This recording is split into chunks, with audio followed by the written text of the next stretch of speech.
15ನೇ ಪ್ರಶ್ನೆ. ಇದು 2023ರಲ್ಲಿ ಕೇಳಿರುವಂತಹ ಪ್ರಶ್ನೆ ಮಕ್ಕಳೇ. ಏಪ್ರಿಲ್ 2023. ಸೊ ದಂಗೆ ನಡೀತು. ದಂಗೆಗೆ ಕಾರಣ ನೋಡಿದ್ರಿ. ದಂಗೆ ವಿಫಲವಾಯ್ತು. ದಂಗೆ ವಿಫಲತೆಗೂ ಏನು ಕಾರಣ, ಯಾಕಾಗಿ ವಿಫಲವಾಯ್ತು ಅನ್ನೋದನ್ನ ನೋಡಿದ್ರಿ. ವಿಫಲ ಆದ್ರೂ ಕೂಡ ಈ ದಂಗೆಯಿಂದಾಗಿ ಹಲವಾರು ಬದಲಾವಣೆಗಳು, ಕ್ರಾಂತಿಗಳು ಉಂಟಾದವು. ಸೊ 1857ರ ದಂಗೆಯ ಪರಿಣಾಮಗಳು ಯಾವುವು ಅಂತ ನೀವು ಈಗ ಹೇಳ್ಬೇಕು. ಭಾರತದ ಸ್ವಾತಂತ್ರ್ಯ ಸಂಗ್ರಾಮವು ಬ್ರಿಟಿಷ್ ಅಧಿಕಾರಿಗಳಲ್ಲಿ ಕ್ರಾಂತಿಕಾರಿ ಬದಲಾವಣೆಯನ್ನ ತಂದಿತು. ಈ ಎರಡು ಪ್ರಶ್ನೆಗೂ ಒಂದೇ ಉತ್ತರ, ಸ್ಪಷ್ಟೀಕರಿಸಿ ಅಂತ ಕೇಳಿದ್ದಾರೆ. ಬ್ರಿಟಿಷ್ ಅಧಿಕಾರಿಗಳಲ್ಲಿ ಯಾವ ರೀತಿಯ ಕ್ರಾಂತಿಕಾರಿ ಬದಲಾವಣೆ ಉಂಟಾಯಿತು? ಓಕೆ, ಸೊ ದಂಗೆ ನಡೆದಿದ್ರಿಂದ ಭಾರತೀಯರು ದಂಗೆ ಎದ್ದಿದ್ದಾರೆ, ಬ್ರಿಟಿಷರ ವಿರುದ್ಧ ಅಸಮಾಧಾನಗೊಂಡಿದ್ದಾರೆ ಅನ್ನೋದು ಸಾಬೀತಾಯ್ತು ಅಲ್ವಾ?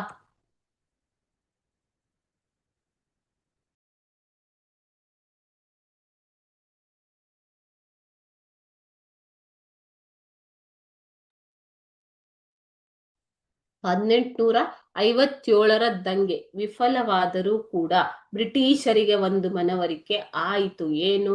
ಭಾರತೀಯರು ಸಂಘಟಿತರಾಗಿದ್ದಾರೆ, ಬ್ರಿಟಿಷ್ ಆಡಳಿತದ ವಿರುದ್ಧ ಅಸಮಾಧಾನ ಹೊಂದಿದ್ದಾರೆ, ರಾಜಕೀಯವಾಗಿ, ಆರ್ಥಿಕವಾಗಿ ಮತ್ತು ಆಡಳಿತಾತ್ಮಕವಾಗಿ ಬ್ರಿಟಿಷ್ ಆಡಳಿತ ಅವರಿಗೆ ತೃಪ್ತಿಯಾಗಿಲ್ಲ ಅನ್ನೋದು ಏನು ಪ್ರೂವ್ ಆಯ್ತು. Okay, ಸಾಬೀತಾಯ್ತು.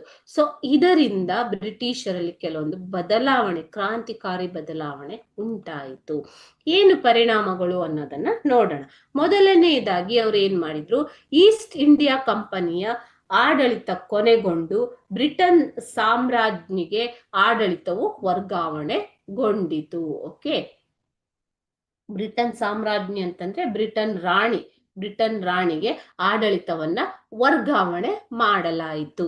Okay, East India company ಆಡಳಿತ ಸರಿ ಇಲ್ಲ ಅನ್ನೋದು ಜನರಿಗೆ ಅಸಮಾಧಾನವಾಗಿದೆ ಅಂತ British company, East India company ಆಡಳಿತವನ್ನು ಕೊನೆಗೊಳಿಸಿ ಬ್ರಿಟನ್ ಸಾಮ್ರಾಜ್ಞಿಗೆ ಆಡಳಿತವನ್ನ ವರ್ಗಾವಣೆಗೊಳಿಸಲಾಯಿತು.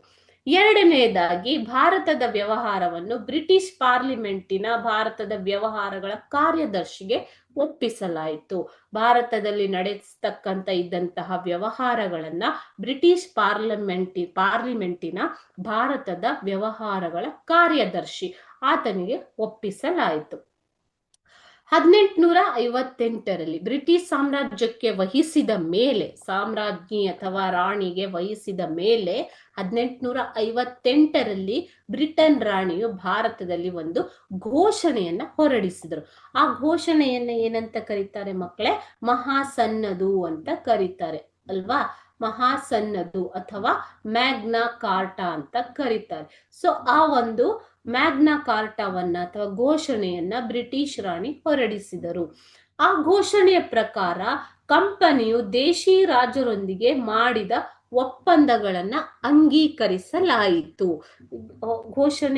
ಬ್ರಿಟನ್ ರಾಣಿ ಹೊರಡಿಸಿದ ಘೋಷಣೆಯಲ್ಲಿ ಏನೇನಿತ್ತು?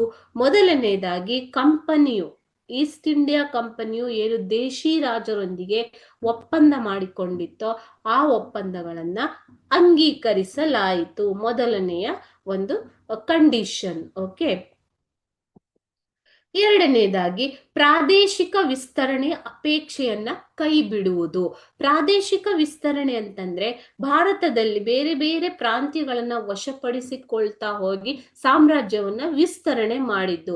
ಈಗ ವೆಲ್ಲೆಸ್ಲಿ ಆಗ್ಲಿ, ಡಾಲ್ ಹೌಸಿ ಆಗ್ಲಿ, ಅವರೆಲ್ಲ ಯುದ್ಧಾಕಾಂಕ್ಷಿಗಳಾಗಿದ್ರು ಅಲ್ವಾ? ನೀವು ನೋಡಿದಿರ, ಮೈಸೂರು ಯುದ್ಧ, ಆಂಗ್ಲೋ ಮೈಸೂರು ಯುದ್ಧ, ಆಂಗ್ಲೋ ಮರಾಠ ಯುದ್ಧ, ಆಂಗ್ಲೋ ಸಿಖ್ ಯುದ್ಧ, ಈ ರೀತಿ ಬೇರೆ ಬೇರೆ ಯುದ್ಧಗಳನ್ನ ಮಾಡ್ತಾ ಮಾಡ್ತಾ ಮಾಡ್ತಾ ಎಲ್ಲ ಪ್ರಾಂತ್ಯಗಳನ್ನ ವಶಪಡಿಸಿಕೊಳ್ತಾ ಇದ್ರು. ಸೊ ಆ ತರದ ಪ್ರಾದೇಶಿಕ ವಿಸ್ತರಣೆ ಅಪೇಕ್ಷೆಯನ್ನ ಬ್ರಿಟಿಷರು ಕೈ ಬಿಡುವುದು ಎನ್ನುವ ತೀರ್ಮಾನವನ್ನ ಕೈಗೊಳ್ಳಲಾಯಿತು. ಅದರ ಬದಲಾಗಿ ಭಾರತೀಯರಿಗೆ ಒಂದು ಸುಭದ್ರ ಸರ್ಕಾರವನ್ನ ನೀಡಬೇಕು ಅನ್ನುವ ತೀರ್ಮಾನವನ್ನ ಈ ಘೋಷಣೆಯ ಮೂಲಕ ಬ್ರಿಟಿಷರು ಮಾಡ್ತಾರೆ. ಕಾನೂನಿನ ಮುಂದೆ ಎಲ್ಲರೂ ಸಮಾನರು, ಸಮಾನತೆ. ಬ್ರಿಟಿಷರಿಗೂ ಭಾರತೀಯರಿಗೂ ಅವರು ನಡೆಸುತ್ತಿದ್ದಂತಹ ತಾರತಮ್ಯಗಳನ್ನ ಬಿಡುವುದು, ಸಮಾನತೆಯನ್ನು ಭಾರತೀಯರಿಗೆ ನೀಡುವುದು ಅನ್ನುವಂತಹ ತೀರ್ಮಾನವನ್ನು ಕೂಡ ಕೈಗೊಳ್ತಾರೆ. ಅದೇ ರೀತಿ ಧಾರ್ಮಿಕ ಸಹಿಷ್ಣುತೆಯೊಂದಿಗೆ ಭಾರತೀಯರ ಧಾರ್ಮಿಕತೆಯಲ್ಲಿ ಹಸ್ತಕ್ಷೇಪ ಮಾಡುವಂತಿಲ್ಲ. ಸೊ ಅವರು ಏನು ಸೀಮೋಲ್ಲಂಘನೆಯನ್ನ ನೀಡಿದ್ರು, ಅದೇ ರೀತಿ ತುಪಾಕಿಗಳಿಗೆ ಕೊಬ್ಬನ್ನ ಸವರುವ ಮೂಲಕ ಈ ರೀತಿ ಭಾರತೀಯರ ಧಾರ್ಮಿಕ ಒಂದು ಭಾವನೆಗೆ ಧಕ್ಕೆಯನ್ನ ಉಂಟು ಮಾಡಿದ್ರು ಅಲ್ವಾ. ಸೊ ಇದು ದಂಗೆಗೂ ಕೂಡ ಕಾರಣವಾಗಿತ್ತು. ಸೊ ಆ ರೀತಿಯ ಧಾರ್ಮಿಕ ಅಸಹಿಷ್ಣುತೆಯನ್ನ ಬಿಟ್ಟು ಸಹಿಷ್ಣುತೆಯೊಂದಿಗೆ ಭಾರತೀಯರ ಧಾರ್ಮಿಕ ವಿಷಯಗಳಲ್ಲಿ ಹಸ್ತಕ್ಷೇಪ ಮಾಡದೇ ಇರುವಂತಹ ತೀರ್ಮಾನವನ್ನ ಬ್ರಿಟನ್ ರಾಣಿ ಘೋಷಣೆಯ ಮೂಲಕ ಕೈಗೊಳ್ತಾಳೆ. ಇವು ಕ್ರಾಂತಿಕಾರಿ ಬದಲಾವಣೆಗಳು, ಬ್ರಿಟಿಷರ ಮನೋಭಾವದಲ್ಲಾದ ಕ್ರಾಂತಿಕಾರಿ ಬದಲಾವಣೆಗಳು. ಸೊ ಈ ಎಲ್ಲ ಬದಲಾವಣೆಗಳಿಗೆ ಕಾರಣ ಏನು? 1857ರಲ್ಲಿ ನಡೆದಂತಹ ಸಂಗ್ರಾಮ, ಓಕೆ, ಅಥವಾ ದಂಗೆ ಅಲ್ವಾ ಮಕ್ಕಳೇ. ಸೊ ಇದರಿಂದ ಬ್ರಿಟಿಷರಿಗೆ ಭಾರತೀಯರ ಪ್ರೀತಿ ಬೆಂಬಲವಿಲ್ಲದೆ ಆಳ್ವಿಕೆ ಮಾಡಲು ಅಸಾಧ್ಯ ಎಂಬುದು ಮನವರಿಕೆ ಆಗತ್ತೆ. ನೋಡಿ, ದಂಗೆ ವಿಫಲವಾಯಿತು ಅಂತ ಹೇಳ್ತಾರೆ, ವಿಫಲವಾದ್ರೂ ಕೂಡ ಬ್ರಿಟಿಷರಲ್ಲಿ ಎಂಥ ಒಂದು ಕ್ರಾಂತಿಕಾರಿ ಬದಲಾವಣೆಯನ್ನ ದಂಗೆ ಉಂಟು ಮಾಡಿತು ಅಲ್ವಾ. ಸೊ ಇದರಿಂದ ಬ್ರಿಟಿಷರಿಗೆ ಭಾರತೀಯರ ಪ್ರೀತಿ ಬೆಂಬಲವಿಲ್ಲದೆ ಭಾರತವನ್ನ ಆಳ್ವಿಕೆ ಮಾಡೋದು ಅಸಾಧ್ಯ ಎಂಬುದು ಮನವರಿಕೆ ಆಯಿತು. ಇದು ಭಾರತದ ಸ್ವಾತಂತ್ರ್ಯ ಹೋರಾಟಕ್ಕೆ ಅಡಿಪಾಯವಾಯಿತು. ಇವಿಷ್ಟು ಏನು ಸಂಗ್ರಾಮದ ಪರಿಣಾಮಗಳು.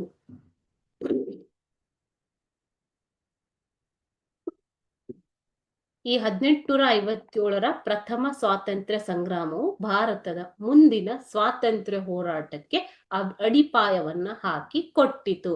ಇದರ ಪರಿಣಾಮ 1947ರಲ್ಲಿ ಭಾರತಕ್ಕೆ ಸ್ವಾತಂತ್ರ್ಯ ಸಿಕ್ತು ಅಂತ ಹೇಳ್ಬಹುದು ಅಲ್ವಾ ಮಕ್ಕಳೇ.